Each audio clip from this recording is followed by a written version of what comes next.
Just quickly, first of all, thanks for having me, obviously, and Corey sends his regards for everyone who knows him. I want to introduce Diana Robbins as well from Greater Marketing. We do a ton of work with Diana, and she's helping us. Even Corey and I, as former agency people ourselves, still defer to the pros. And I think it was a really good segue that we just had from Dana, because we're talking about this sort of almost a black and white dichotomy between whether you take your marketing in-house or whether you use an agency. And the truth is, like in real life, choices are normally not black and white. They never fall like that. So where we sort of fall is in the middle. A lot of our clients are doing a lot of things in-house. We're seeing a lot of clients bringing a lot of work in-house, but there still is, and I think always will be, a place for agencies. But what you're seeing is agencies are getting a lot more specialized. So how I was sort of introduced, our core business is performance benchmarking for digital activation campaigns.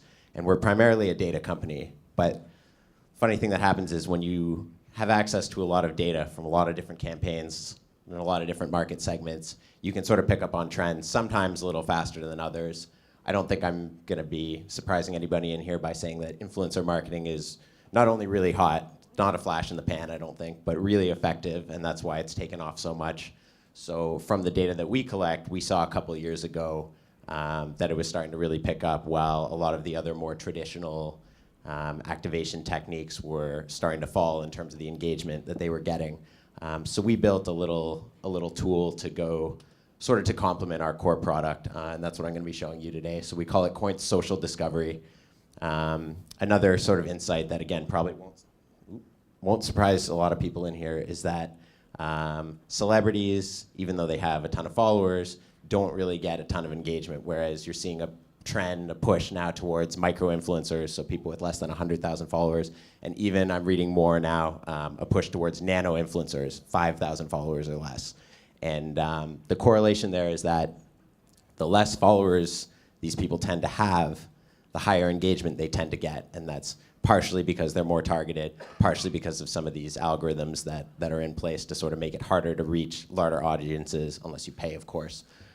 So this tool will help you identify the highest potential high engaging influencers from within your Twitter following, your competitor's Twitter following, a Twitter handle that's just in the area that you want to be in. So all you do is, in this first box here, you put in any Twitter handle. Seeing as Tech Toronto was so gracious as to host us, we're going to find some influencers for them today. So techtoronto.org, you put in your email, you configure your report. Super simple. You've got a couple options you can work with here. You can isolate by follower range. So let's change that minimum. OK, we can start there. So minimum, let's say 2,000 followers. You can set a maximum as well. We'll leave it. You can isolate by topics. There's a bunch of high-level topics in here. We can do technology. And you can also select a follow-back ratio. Some people, this is common, follow a ton of people to get a bunch of follow-backs, so you may want to optimize for that. We can leave it, though. That's OK. I should point out we have a free trial as well as a premium mode. The free trial will analyze the last 1,000 followers, most recent 1,000. And then you can go into the premium mode, and that will do more. While this is running here, this will take about 45 seconds. I'll just tell you what it's doing.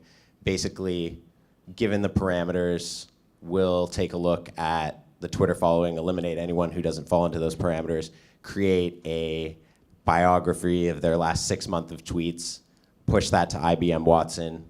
IBM Watson sends back the topics that they're tweeting about, so that's how we figure out who's tweeting about technology as opposed to sports, home and garden, whatever else is in there. And they also send back a personality profile or a psychographic profile. That might not be as familiar to as many people in here, but getting really, really big now. Essentially, instead of just targeting by someone's age or gender or maybe even the geographic region that they're in, we're now targeting by personality insights, personality traits. And the way that IBM Watson figures that out is by that biography of text that we send them. You're probably asking why we're doing this on Twitter and not on Instagram, which is obviously where a lot of the influencers are playing. A big part of the reason for that is that Twitter is more textual, obviously. Instagram is a lot more visual. There are some products that are doing some really interesting things in the machine learning space with image recognition. And like any modern marketing stack, you're going to want to have multiple tools. So we're trying to stay focused on this very particular spot in the stack that this falls. So once Watson sends that back to us, we put it all in a spreadsheet as well as a sort of more visual view for you to take a look at who comes up. We present the psychographic profile, personality profile, as well as any other info that we've pulled. So what you see here is the top 3. There's a little arrow here, so you can click through a little bit. I think you'll see some of these are businesses, so you want to obviously ignore those. Here's a few people. Now, if you hover over any of these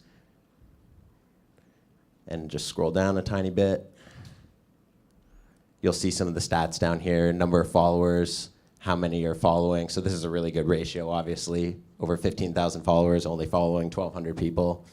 We have a little algorithm that'll project how many likes they'll get, how many retweets they'll get, but primarily you're looking for, these are the topics. So this person tweets about artificial intelligence as one of the top 3 things that are in the content of their tweets in the last 6 months, and there's a smiley face here which says, this is a likely high engagement influencer, so this is probably someone you want to reach out to. You can click here, you can message them on Twitter. Another beautiful thing about Twitter, it's all open. You can go and send this person a DM right now and ask them if they're interested in being an influencer for you. If you just scroll up, Diana, there's one more thing I want to show you guys quickly. You can actually download the spreadsheet that has all of this information in sort of a more raw form. So you can download it. I've also, if you hit Alt-Tab, I've got it up already. This is a psychographic profile with what's called Big 5 personality traits. There's little tooltips there. I'll let you guys play with that on your own that explain what they are. But just quickly, I want to show you. This is all the information we pull. A lot of it comes from Twitter. Some of it comes from Watson. For the more data or analytics focused people, you can do a custom sort, and this is right within Excel, which is a program I'm sure everyone's familiar with. And you can sort now all of our results any way that you want. So if you want to find people who are the most open and the most agreeable, you can create a custom sort. But the main thing I want to show you here is column G and H to some extent as well, which are the location. We pull the location from Twitter. Column G is the location that the user provides, so sometimes that'll say things like planet Earth, but a lot of the time, as you can see here, it'll say Toronto, Calgary, Mumbai. So you can obviously sort by that column if you want to find very localized influencers. But also column H is most popular location, and in that situation, if the user has their location on and that setting enabled on Twitter, so a couple roadblocks there, what this is going to tell you is the place they tweet from the most, and that, if you're getting it, is going to be much cleaner because Twitter is giving that to you. That's from an API, and that's going to tell you where this person is the most. So if you want to work with location, this is definitely important. And just like I said, in terms of just the personality profile, pure numbers, some other things like standard deviation that Python does for us, which is great. And then we can just flip back to the report again. Just Alt-Tab. Thanks, Diana.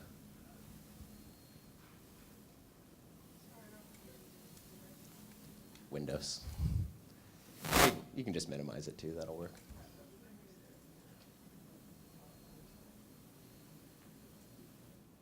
There we go. So again, I'm talking a lot about psychographic profiles.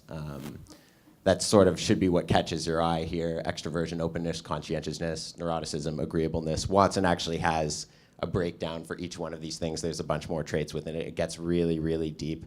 What we've done is we've actually collected about 125,000 different influencer campaigns and used that to build a model of the ideal influencer.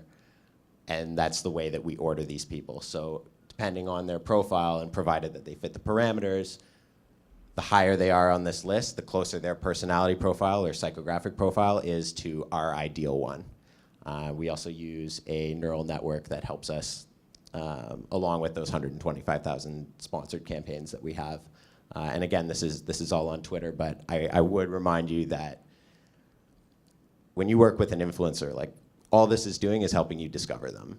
Once you find someone, maybe their preferred platform is Instagram, maybe you want them to be on Instagram, maybe you want to work on Facebook, whatever it is, it's up to you to work with that influencer then. And whether you find influencers this way, whether you tell your agency to use this tool, whether you do it all completely in-house, doesn't matter. We sort of sit in the middle. This is what we're doing here is commoditizing artificial intelligence and machine learning for whether it's a mom and pop ice cream shop down the street or, biggest brand in North America. Anybody can use this. Anybody can harness the power of AI in just 5 minutes here like we've done using the power of what we've built on top of IBM Watson and also a neural network, which is Google TensorFlow. Some people here might be familiar with that as well. So thanks so much for the time. I'll take some questions if anyone has them, and also I'll hang around after if anyone wants to chat. Can I just ask you, just to explain, because I think the one question I had when I looked at this for the first time is, are you using kind of data that brands already have and not projecting, or are you looking at deterministic as well? So what's the pool, and then how are you projecting? Sure. I touched on it a little bit. Like I said, we grabbed about 125,000 influencer campaigns, I'll call them, from Twitter. But the way we were sort of tipped off to that was from our own data set, which we've collected from all of our clients over the years, including when we were running our agency. So it's a bit of both. Like I said, the beauty of Twitter is that there's so much public data available there that you can go and find pretty easily. And then it's just a matter of setting up tools to continue pulling that data.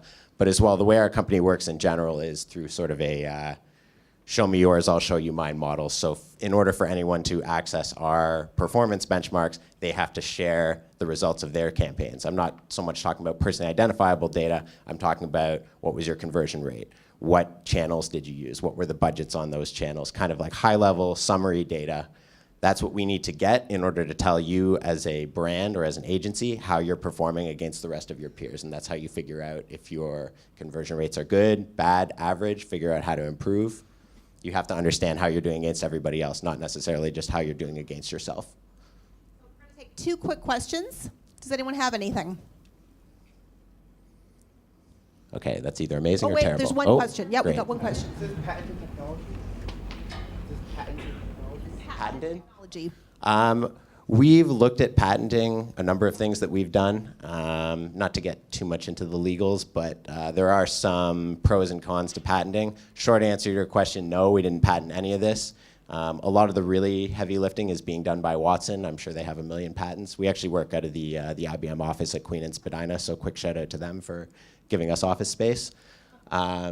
Yeah, no, we don't have any patents. And the reason we decided not to go that route with our original technology or any of the algorithms we've written is once you patent, you're sort of putting that information out there for everybody else. So you have to kind of share your secret sauce in order to protect it. It's really only valuable if you're willing to spend the funds to protect it. We just made a decision at the time that, that we didn't want to go down that route. We'd rather just kind of keep it in-house. How long have you been around? Over 4 years now. 4 years. Okay, awesome. So guys, thank you so much. That was amazing. Really appreciate it. Okay, Big thanks so hand. much.